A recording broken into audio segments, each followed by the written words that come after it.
Okay, so today we're going to look at the first lesson in the second section, and it is 2-1 using Venn diagrams and two-way frequency tables.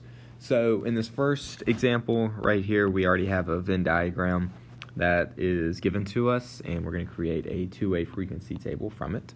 In the second example, we're going to create our own, so that's going to be the second part of this video because that part in particular is very, very important. The last time I taught this, there's a lot of students that struggled with that. But looking at a Venn diagram, hopefully we're able to kind of piece together exactly what a Venn diagram is. If we look at the situation, we have students in this teacher's class who are taking Algebra 2, Chemistry, or both, or neither. What we're going to do is use this Venn diagram right here to fill out this two-way frequency chart. So we kind of have to be careful because as it goes two ways right here, so like this box in particular, it's for students that take Algebra 2 and Chemistry. So if we look at that, that should be our 4 right there. That takes care of that. And then as we just go across, we've got Algebra 2 and not Chemistry. So students that take Algebra 2 but not Chemistry, so all of these students here that fill up that little circle inside there, so that is going to be 14. And if we continue across the total of students that take Algebra 2, that is going to be 18. So if I look at this entire circle, I'd have 14 plus 4, which would give me that 18. So the thing with students who don't take Algebra 2 in this bar going, or this row going across, so not taking Algebra 2, but they are taking Chemistry, that's 5 students right there. And then not taking either, that's going to be what that 6 is out there. So if I add that across, that is 11 students who are taking Algebra 2, and that should make sense that that's our other 2 numbers outside of that bubble. We're going to add it up going up and down, so if I look at this column, the number of students who take Chemistry, so it's all the students in this bubble, I should see that that's 9, and I get that by adding those 2 numbers with one another. And then we're going to do the same thing who aren't taking Chemistry, that is 20 students. So if I look outside of that bubble, this 14 and 6 make that up. And I get the same number when I add those across, and that's 29. So that's a good way to tell that our two-way frequency table is correct. If I add these and get different totals, then I know something went wrong. But now looking at this, I see that I got 29 students. And you can double check that if you add these 4 numbers together, you should end up getting 29 there. So we're going to look at a few of these problems together. Some of this should be pretty easy, just kind of just basic math for the most part. I'm not going to write the answers to number 1 because there's a lot of stuff to it, but it asks us to analyze the data in the Venn diagram and list 5 facts about her homeroom. So there's a lot of facts that we could look at. We can say that we have 14 students who took Algebra 2 but not Chemistry. We have 4 students that take both classes. We just pick a number and just describe exactly what that number means. Like we have 6 students who didn't take anything, and then we can say that we have 29 students total. We have 5 students that are taking Chemistry but not Algebra 2. So any of those 5 facts will do. All right, so let's take a look at number 2, and we're going to look at our chart for this one. It says if a student is selected at random from Mrs. Hurd's homeroom, what is the probability that student is taking Algebra 2 and Chemistry? It wants us to round to 2 decimal places. So when we come to probability, there's going to be a little bit of notation that we use. And the notation, we just put the letter P and then in parentheses what we are looking for. In this case, we're looking for students who are taking Algebra 2 and Chemistry. So of course that P stands for probability, and we're looking for the probability of either of those. So in her classroom, if I just pick a random student out of there, what's the probability that of that student I picked are taking both classes? So of course I need to know the number of students in that class that are taking both, and we should see that's obviously going to be the number 4. And then I'm obviously going to need to know how many students are in that classroom, and as we determine that total right there is going to be 29. So all I have to do is plug that into my calculator, round to our decimal places there.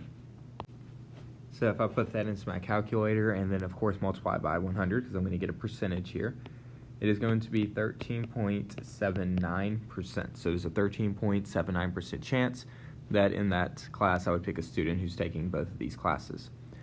Something to see also is this 29, that is the total. This is also another term called the sample space, so we'll talk a lot about this throughout the next two sections between this and statistics. So that's just a word to kind of keep in mind, as that's something that I'll be using a little bit through this.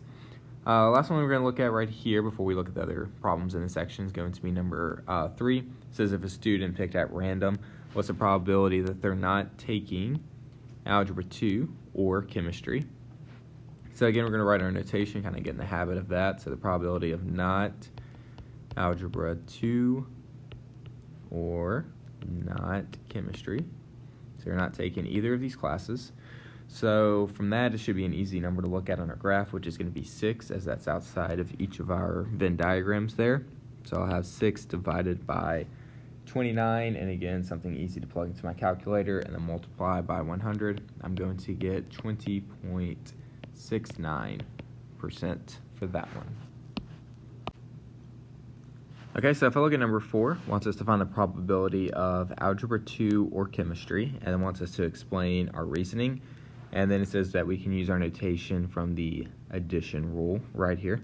So there's going to be 2 ways to look at this problem. We should get the same answer. I actually want you to try this one on your own. I want you to figure out what's the probability of you selecting a student that is doing Algebra 2 or, being the key word there, Chemistry. So all I have to do is just take one of the other classes. So I want you to pause the video and try that one, and we'll talk about where we get those numbers for on that. So go ahead and pause and try that one on your own. Okay, so keep in mind what we're looking for are students who are taking either Algebra 2 or Chemistry. So if I look, there's 14 students that are taking only Algebra 2, so I have my 14 there for that. I have 5 students only taking Chemistry, so there's my number for that. And then I got to keep in mind I have 4 students that are taking both classes, so we're going to count those students as well.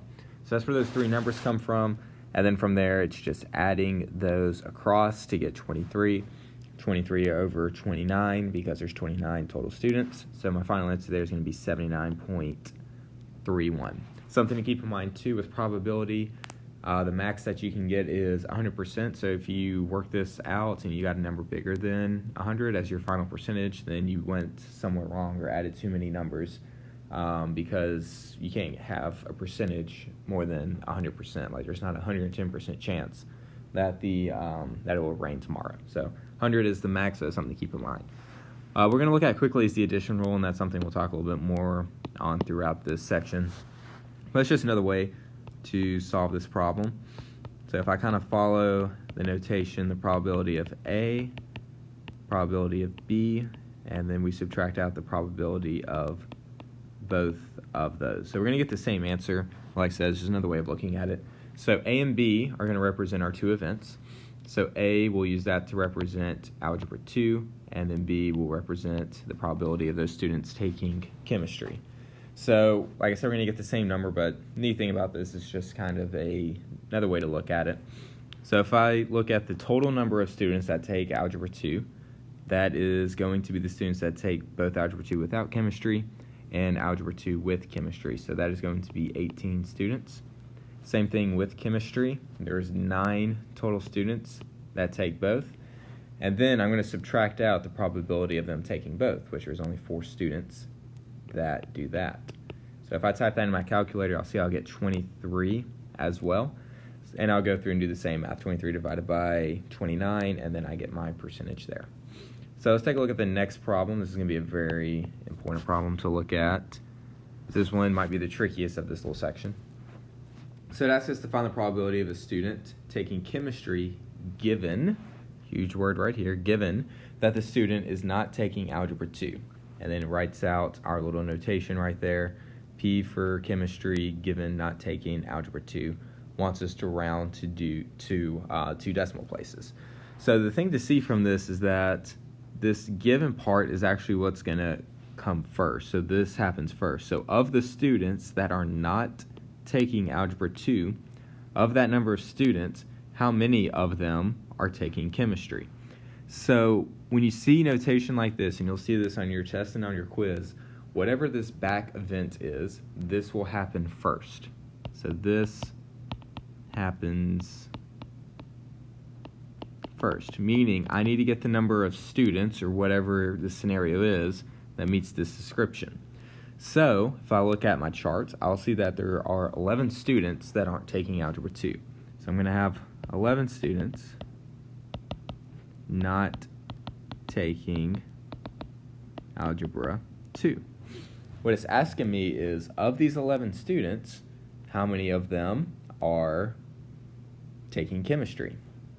So of those 11, I need to check and see, and if I look at my bubble, I'll see 5 of them are. So I'm going to have 5 students, or let me phrase it like this: of those,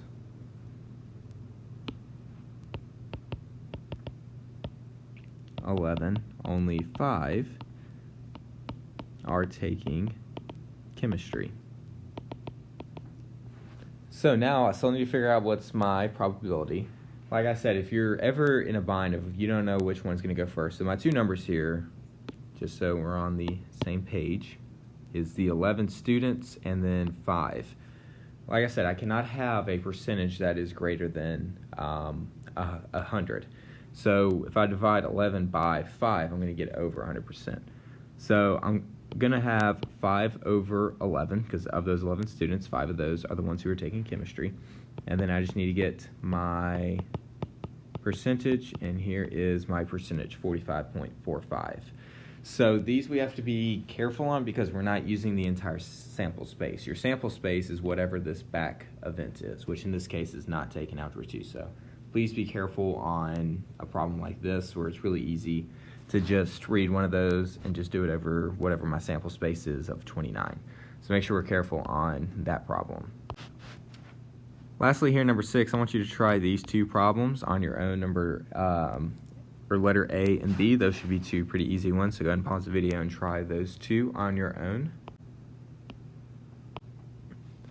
So when we look at these two problems, kind of just two basic problems with these, we're still going to use our total sample space. So anytime you see a notation that looks like this, where you have that little bar that goes up and down, that's when we'll use this technique or say the word given for us. But in this case, it was just out of all of these students, what's the probability of them taking chemistry and not Algebra 2. You can look and see, 5 students match that description, or them not taking Algebra 2, 11 students meet that. So from there, it's just simply plugging in and getting your answer. So it's going to wrap up part 1. Like I said, split this into 2 videos. So this next section where we talk about creating our own Venn diagram, we're going to look at that, answer some questions from there, but it's really important we understand how to set it up. So go ahead and click on part 2 to get the rest of this lesson.